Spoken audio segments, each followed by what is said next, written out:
Latest எபிசோடுகளை விளம்பரங்களே இல்லாமல் காணுங்கள்.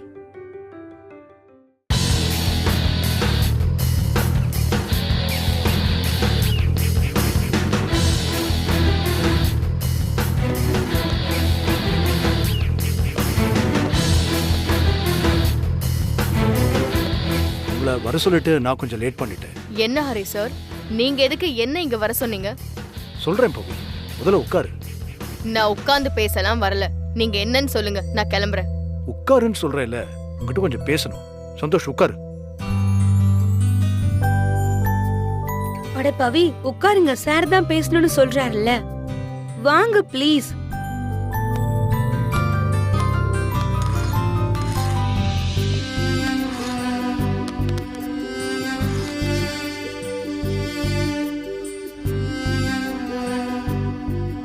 பவி, உனக்கு என்ன பிரச்சனை? சந்தோஷ் தப்பு பண்ணிட்டான்னு நினைக்கிறல்ல? ஆனா அவன் மேல உண்மையிலேயே எந்த தப்பும் இல்லை. ஆதிரா பண்ண சூழ்ச்சியில அவன் மாட்டிக்கிட்டான். சார், நீங்க எப்ப பார்த்தாலும் இதுவே தான் சொல்றீங்க. பவி, நான் பேசி முடிச்சிடறேன், அதுக்கப்புறம் நீ பேசு. கேட்க தயாரா இருக்கு? சரி, அப்படியே அவன் மேல தப்பு இருக்குன்னே வச்சுப்போம். தப்பு செஞ்சவன் திருந்தவே கூடாதா? அதுக்கு மன்னிப்பே கிடையாதா? அவன் தப்பு பண்ணலன்னு சொல்ல வேண்டிய ஆதிராவும் இப்போ உயிரோட இல்லை. இவன் தப்புக்கு சாட்சியா பிறந்த குழந்தையே இப்போ உயிரோட இல்லை. ஆனா குற்றம் சாட்டப்பட்டதுக்கு மட்டும் தண்டனை கொடுப்பேன்னு சொன்னா அது எந்த விதத்துல நியாயமா இருக்கும் பவி? நீயே சொல்லு. நீ எடுத்திருக்கிற முடிவு ரொம்ப பெருசு. டைவர்ஸ் நீ அவனுக்கு கொடுக்கிற தண்டனை இல்லை, உனக்கு நீயே கொடுத்துக்கிற தண்டனை.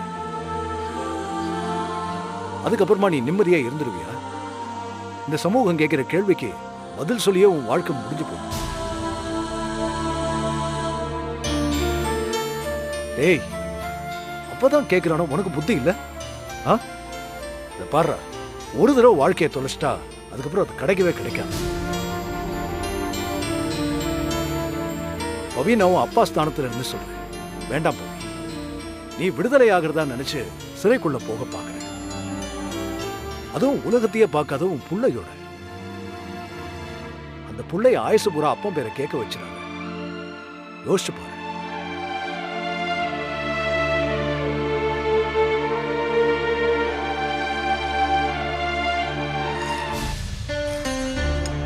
உங்க அட்வைஸ்க்கு ரொம்ப தேங்க்ஸ் சார். நாளைக்கு எங்க வீட்ல ஒரு ஃபங்க்ஷன் வச்சிருக்காங்க, அதுக்கு நீங்க அவசியம் வரணும் சார்.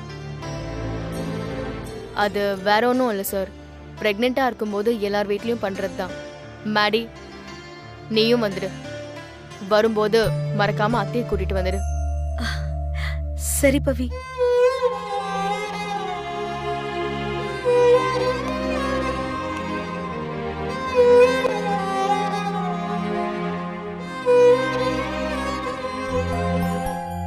சந்தோஷ், நீயும் வந்துடு.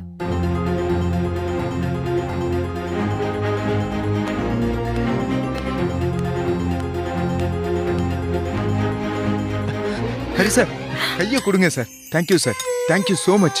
சொல்றவங்க சொன்னா சொர்க்க வாசலும் திறக்கும்னு சொல்லுவாங்க. நானு அம்மா எவ்வளவு சொல்லியும் கேட்காத பவி நீங்க சொன்னதான் அவ வீட்டுக்கு வர சொல்லியிருக்கா. உங்களுக்கு எப்படி நன்றி சொல்றதுன்னே தெரியல ஹரி சார். என் வாழ்க்கையவே எனக்கு மீட்டு கொடுத்துருக்கீங்க. Thank you so much sir. ஏ சந்தோஷ், பவி நல்ல பொண்ணுடா, அவளுக்கு உன்னை ரொம்ப பிடிக்கும். அதான் நீ இப்படி பண்ணிட்டேன்னு கோவப்படுறா. விடு, அதான் எல்லாம் சரியாயிடுச்சுல்ல. ஓ, போய் லக்ஷ்மி கிட்ட விஷயத்த சொல்லு, அவங்க சந்தோஷப்படுவாங்க. சொல்றேன் சார். போடா. வரேன் சார். வரேன் மேடி.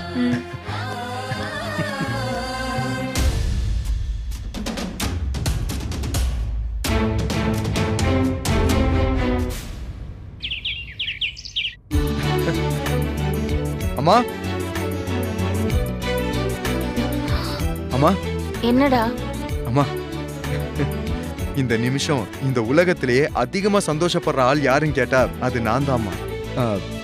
அப்படியே புதுசா பிறந்த மாதிரி ஃப்ரெஷ் எனர்ஜியா இருக்கேன்.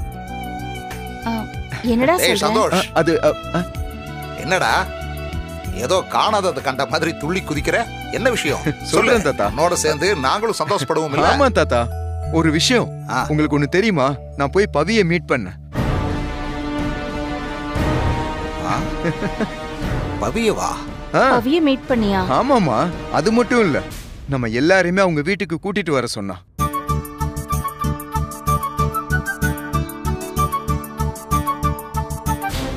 என்னடா இது டெய்லி டெய்லி புது ட்விஸ்டா இருக்கே. மொத்தமா அத்தை விட்டுட்டு ஊரை பார்க்க போயிடுவாங்கன்னு பார்த்தா திடீர்னு பவி எதுக்கு வீட்டுக்கு கூப்பிட்டா? அம்மா, நடக்கிற எல்லாத்தையும் பார்க்கும்போது பவியோட நான் மறுபடியும் ஒன்னா சேருவேன்ற நம்பிக்கை எனக்கு வந்துருச்சு. டேய் சந்தோஷ், அம்மா அவளை நீ எங்க பார்த்த? நீ எதுவும் அவ வீட்டுக்கு போனியா? இல்ல தான், நான் அவளோட வீட்டுக்குலாம் போகல. ஆக்சுவலா நான் ஃப்ரெண்டை பார்க்க தான் வெளியில போயிருந்தேன். அதே டைம்ல மேடி எனக்கு கால் பண்ணி ஃப்ரெண்ட்ஸ் ஹோட்டலுக்கு வர சொன்னாங்க. அங்க போய் பார்த்தேன், பவி அங்க இருந்தா.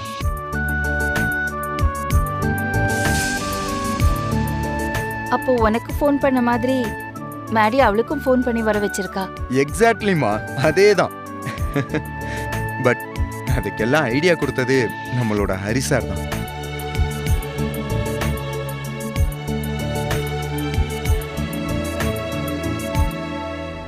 அதானே பார்த்தேன். இந்த மாதிரி சேர்த்து வைக்கிற வேலையெல்லாம் அந்த ஆளு தானே பண்ணுவாரு. அப்பார்ட்மெண்ட்டை விட்டு விரட்டி அடிச்சோம், அந்த ஆளுக்கு புத்தி வரலையே. அம்மா, ஹரி சார் எங்க போனாலும் நம்மளை பத்தி தான் யோசிக்கிறார்ல. இந்த மீட்டிங் அரேஞ்ச் பண்ணது மட்டும் இல்லாம பவி கிட்ட என்னை பத்தி உயர்வா எடுத்து சொன்னாருமா. தாத்தா, அதுக்கப்புறம் தான் அவளோட மனசு மாதிரி நம்ம எல்லாரையும் வீட்டுக்கு வர சொல்லியிருந்தா. டேய் சந்தோஷ், உலகத்துல எந்த மூலைக்கு போனாலும் ஹரிக்கு உன்னையும் உங்க அம்மாவையும் மறக்கவே முடியாதுடா. என் வயசுக்கு அவன மாதிரி ஒரு நல்லவனை நான் பார்த்ததே இல்லடா. இவர் பங்குக்கு இவர் வேற ஏத்தி விடுறாரு. இவங்கெல்லாம் பேசிக்கிறத பார்த்தா வீட்டை விற்க மாட்டாங்க போல இருக்கே. ஐயோ, இவங்கள நம்பி நான் வட்டிக்கு வேற பணம் வாங்கிட்டேன். ஏதாவது பண்ணி இவங்க ஒண்ணு சேராம தடுத்து விட்டுறணும். அம்மா, நாளைக்கு ஹரி சார் அங்க வர்றாரு. டேய் சந்தோஷ், ரொம்ப நாளைக்கு அப்புறம் ஒரு நல்ல செய்தி நம்ம வீட்டுக்கு வந்திருக்கு. இது அப்படியே தொடரணும்டா. நான் போய் அம்மன் கோவில்ல ஒரு அர்ச்சனை பண்ணிட்டு வந்துடுறேன். சரி தாத்தா. சரி, வீட்ல கொஞ்சம் வேலை இருக்கு, நான் கிளம்புறேன். நீங்க பாருங்க.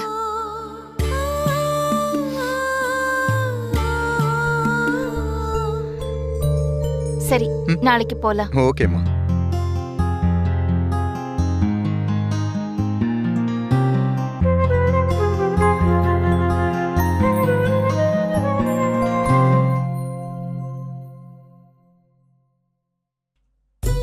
டேய் இங்க வாடா. அம்மா, அம்மா ஒரு நிமிஷம் வா. என்னக்கா பரபரப்பா இருக்க? என்னடி அம்மா, வந்ததும் வராததுமா கத்திக்கிட்டு இருக்க? நாளைக்கு நம்ம வீட்ல ஒரு ஃபங்க்ஷன் நடக்க போகுது. ஏற்பாடெல்லாம் பண்ணிட்டேன். ஃபங்க்ஷனா? என்னது, நம்ம வீட்ல ஃபங்க்ஷனா? என்னடி சொல்ற? ஆமாம்மா, நம்ம வீட்ல ஃபங்க்ஷன்னா வேற என்ன சொல்ல போறேன்? என் வளகாப்பு தான். ஓ, என்னடி சொல்ற? வளகாப்பெல்லாம் 7 இல்ல 9 மாசத்துல தான் பண்ணுவாங்க. நீ என்னடான்னா 5 மாசத்துல பண்ண சொல்ற? அதுவும் நாளைக்கே பண்ணணும்னு சொல்ற? என்ன பவி, ஃபங்க்ஷன் பண்ணணும்னு சொல்லி ஏதாவது ஆர்டர் வந்துச்சா? அம்மா இப்படி சொல்றாங்களேன்னு நீ எதுவும் வரி பண்ணிக்காத. தாய் மாமா நான் எதுக்கு இருக்கேன், ஜமாயிச்சிடலாம். ஆனா நாளைக்குன்றது தான் ரொம்ப ஏர்லியா இருக்கு. டேய், நீ வேற நேரம் காலம் தெரியாம விளையாடிக்கிட்டு. ஏய், என்னடி ஆச்சு உனக்கு? ஏன் இப்படி அவசரப்படுற? கல்யாணமாகி 3 வருஷம் கழிச்சு இப்பதான் நீ உண்டா இருக்க. சொந்த பந்தங்களெல்லாம் கூப்பிட்டு உன் வளக்காப்ப பெரிய ஃபங்க்ஷனா நடத்தணும்னு ஆசைப்படுறேன். நீ என்னடான்னா நாளைக்கே வைக்கணுங்கிற? அதெல்லாம் வேண்டாம், இன்னும் 2 மாசம் போகட்டும். வயிறு கொஞ்சம் பெருசாகட்டும், அதுக்கப்புறம் பாத்துக்கலாம். அம்மா, நாளைக்கு ஃபங்க்ஷன், அவ்வளவுதான். வீட்ல என்னெல்லாம் பண்ண முடியுமோ அது மட்டும் பண்ண பாரு. சொந்தக்காரங்க எல்லாருக்கும் நான் ஆல்ரெடி சொல்லிட்டேன். வர முடிஞ்சவங்க வரட்டும். சந்தோஷ் ஃபேமிலிக்கும் சொல்லிட்டேன், அவங்களும் வந்துடுவாங்க. என்னக்கா சொல்ற? இது எப்ப நடந்தது? இன்னைக்கு சந்தோஷ பார்த்து பேசினேன். அப்பதான் வளகாப்பு பண்ணலான்னு முடிவெடுத்தோம். ரொம்ப ஆடம்பரமாலாம் பண்ண வேண்டாம். இந்த டைம்ல என்னெல்லாம் பண்ண முடியுமோ அத பண்ணா போதும். புரியுதா? சரி, என்னென்ன பண்ணலான்னு பாரு. இதோ வந்துடுறேன்.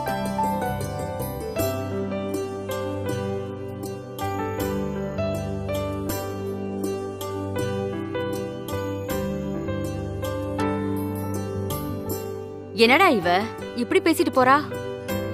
அன்னைக்கு என்னமோ வந்து டைவர்ஸ் பண்ண போறேன்னு சொன்னா, இப்ப வளகாப்பு பண்ணணும்னு சொல்றா. எனக்கு ஒண்ணு புரியலடா. அம்மா, அதான் சொன்னால சந்தோஷம் மீட் பண்ணன்னு. அவரை தனியா சந்திச்சிருப்பா. மாமா மேல தப்பு இல்லைன்னு புரிய வச்சிருப்பாரு. சொல்ல முடியாதுமா, உன் மாப்பிள்ள கால்ல விழுந்து கூட கன்வின்ஸ் பண்ணி இருந்திருப்பாரு. அடச்சி, மாப்பிள்ளை அப்படிலாம் சொல்லாதடா. ஐயோ ரொம்பதான். அம்மா எப்படியோ பவி டைவர்ஸ மறந்து ஃபங்க்ஷனுக்கு ஓகே சொல்லிட்டா. அதுக்காகவாவது இந்த ஃபங்க்ஷனை சிறப்பா செஞ்சிடணும். டேய், 7 வகை சாப்பாடு செய்யணும், நலங்கு வைக்க ஏற்பாடு செய்யணும், வந்தவங்களுக்கு gift கொடுக்கணும், மஞ்சள்ல இருந்து மாலை வரைக்கும் எல்லாத்தையும் வாங்கணும். ஒரு நாள்ல எப்படி எல்லாத்தையும் பண்ண முடியும்? அம்மா, தம்பி உடையான் படைக்கு அஞ்சான்னு சும்மாவா சொன்னாங்க? ஒண்ணு விடாம எல்லாத்தையும் நானே பாத்துக்கிறேன். நீ என்ன வேணுங்கிறதெல்லாம் ஒரு லிஸ்ட் மட்டும் போட்டு கொடு. 1 ஹவர்ல நான் எல்லாத்தையும் கொண்டு வந்துடுறேன். ம்.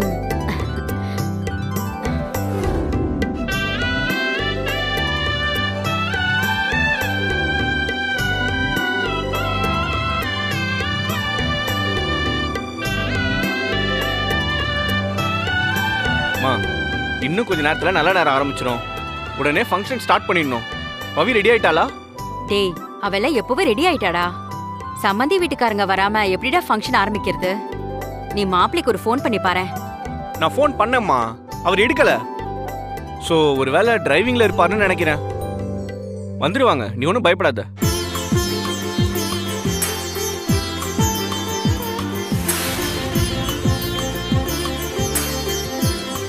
வாங்க சார். வாங்க சார். வாங்க மேடம். எங்க சந்தோஷ் இன்னும் வரலையா? இன்னும் வரல சார். அவங்களுக்காக தான் வெயிட் பண்றோம். பவி இவ்ளோ சீக்கிரத்துல காம்ப்ரமைஸ் ஆவாங்கன்னு நினைச்சு கூட பார்க்கல. எங்க பிடிவாதமா இருந்த குழந்தையோட ஃபியூச்சரை ஸ்பாயில் பண்ணிடுவாங்களோன்னு நினைச்சேன். ஆனா நீங்க போட்ட ஒரு போர்ட்லயே ஒர்க் ஆயிருக்கு. என்ன சார், என்னாச்சு? ஏன் ஒரு மாதிரி இருக்கீங்க? இல்ல மேடி, பவி இவ்வளவு சீக்கிரம் கன்வின்ஸ் ஆயிருக்காங்கிறத என்னால நம்ப முடியல. இந்த ஃபங்க்ஷன்ல வச்சு ஏதாவது தப்பா நடந்தா பாவம் லக்ஷ்மியால அதை தாங்க முடியாது. அதை நினைச்சாதான் பயமா இருக்கு. என்ன சார், நீங்க பவி போய் அப்படி பண்ணுவாங்களா? தன்னோட ஃபங்க்ஷன்ல பிரச்சனை நடக்கிறத யாரும் விரும்ப மாட்டாங்க. கண்டிப்பா நீங்க நினைக்கிற மாதிரி எதுவும் நடக்காது. தைரியமா இருங்க.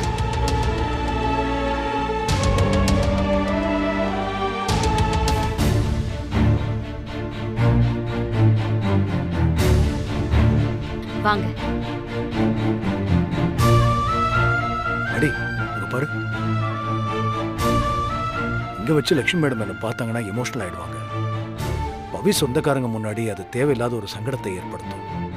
என்ன கேட்டா வந்துட்டு ஒரு அவசர வேலையா போயிட்டாருன்னு சொல்லு, நான் இங்க எங்கேயாவது ஒளிஞ்சுக்கிறேன். சரி.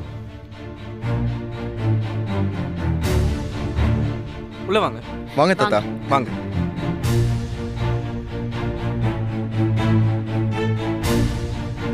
உள்ள வாங்க. வாங்க சம்மந்தி. வாங்க மாமா.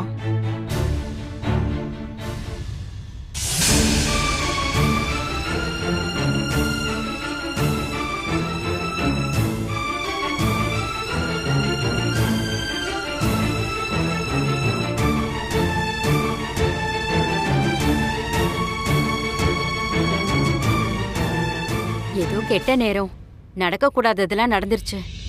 நீங்க எதையும் மனசுல வச்சுக்காதீங்க சம்மந்தி.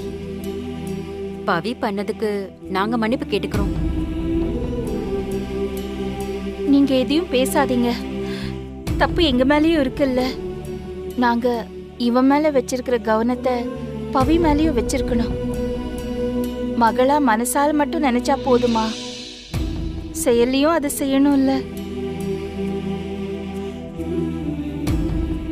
சரி விடுங்க. நல்ல காரியம் நடக்கும்போது எதுக்கு நடந்து முடிஞ்சதை பத்தி பேசிக்கிட்டு? மணி 10 போகுது. இன்னும் அரை மணி நேரத்துல யமகண்டம் தொடங்கிடும். அதுக்குள்ள ஃபங்க்ஷன் ஆரம்பிச்சிடலாம். போம்மா, போய் உட்காருங்க. உட்காருங்க சம்மந்தி.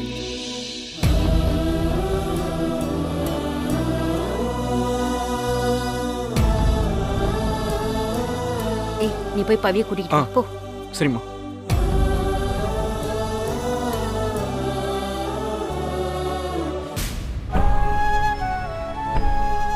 சாரி லக்ஷ்மி, இவ்வளோ பக்கத்தில் இருந்தும் நான் வந்து உங்களை பார்க்க முடியல.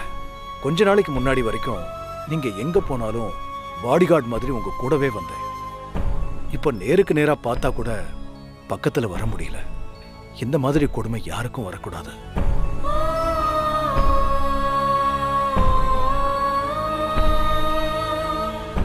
மாப்பிள்ளையே இங்க நிக்கிறீங்க, அங்க நிக்கலாம்ல.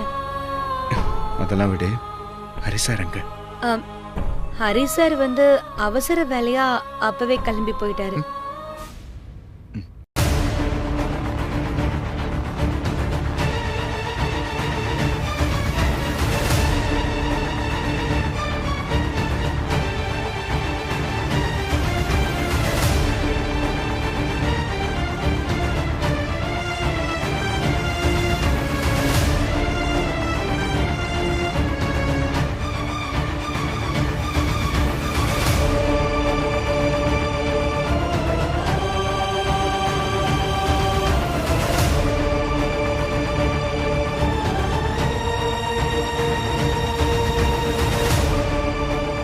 பவி, நீ என்னதான் நீ என்னை வெறுக்கிற மாதிரி நடிச்சாலும் உன் மனசுக்கு தெரியும் நான் உன்னை எவ்வளவு நேசிக்கிறேன்னு.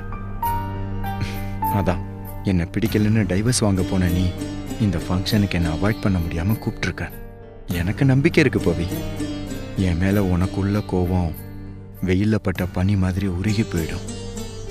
என் பிள்ளை வளர வளர உருகி உன் கோபம் ஒண்ணுமே இல்லாம போயிடும்.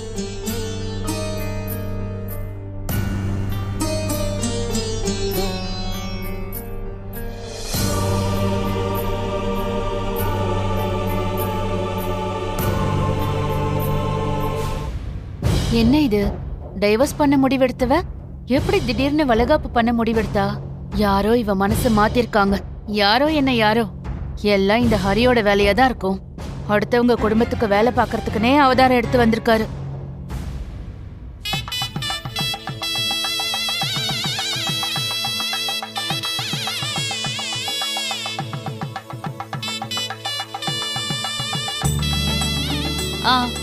நீங்க பொண்ணுக்கு நலங்கு வைக்கிறவங்க வைக்கலாம் வாங்க. பெரியமா நீங்க வாங்க. 3 தலைமுறையை பார்த்தவங்க நீங்க. முதல்ல நீங்க வந்து வைங்க.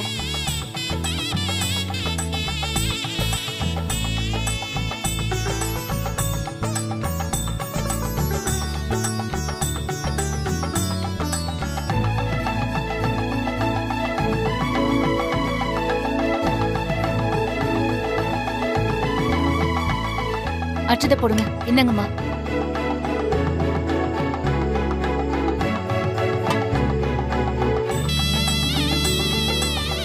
சுகப்பிரசவமா புள்ளைய பெத்து எடுத்து கணவன் மனைவி குழந்தையோட சந்தோஷமா வாழணும்னு வாழ்த்துறம்மா. என்னங்க? வா வா, நீ நலங்கு வை. நான் எடுக்கவா? எடுத்து தரேன்.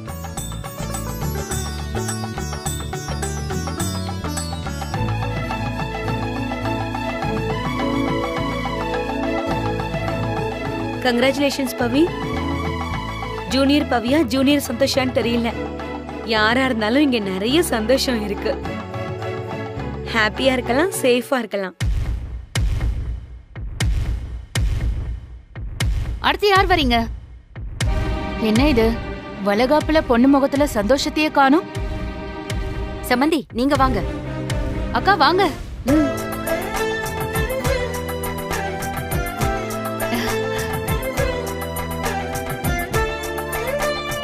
எடுத்து தரவா?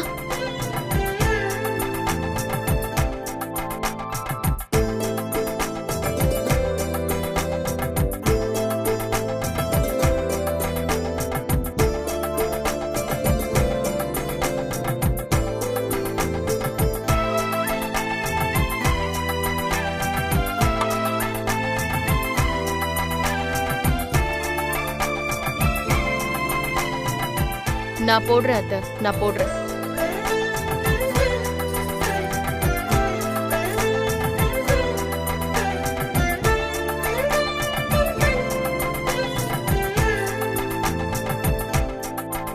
ரொம்ப தேங்க்ஸ் பவி.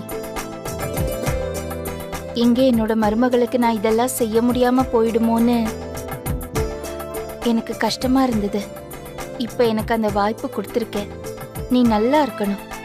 இது பாரு, இந்த மாதிரி நேரத்துல சோகம் கஷ்டம் இதெல்லாம் நினைக்க வேண்டாம். நீ மனசு நிறைய சந்தோஷத்தோட இரு, சரியா? அப்பதான் ஆரோக்கியமான அழகான குழந்தை வரும்.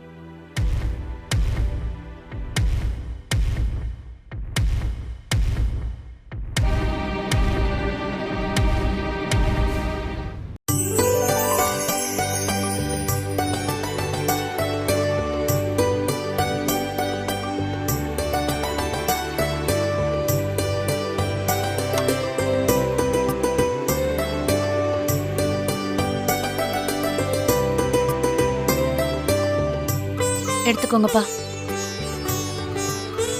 அச்சுதா இருக்கு பாருங்க. என்ன கொள்ளு தாத்தாவா ஆக்கிட்ட, ரொம்ப சந்தோஷமா.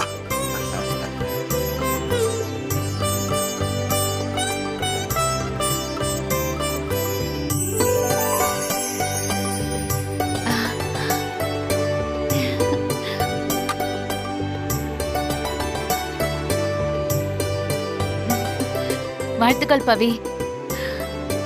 சந்தோஷ் பண்ண தப்பு எல்லாத்தையும் மறந்து நீ அவனை ஏத்துக்கிட்டேன்னு நினைக்கும் போது ரொம்ப சந்தோஷமா இருக்கு. மாப்பிள்ள நீங்க வாங்க. வா சந்தோஷ், வந்து நலங்கு வை. வா.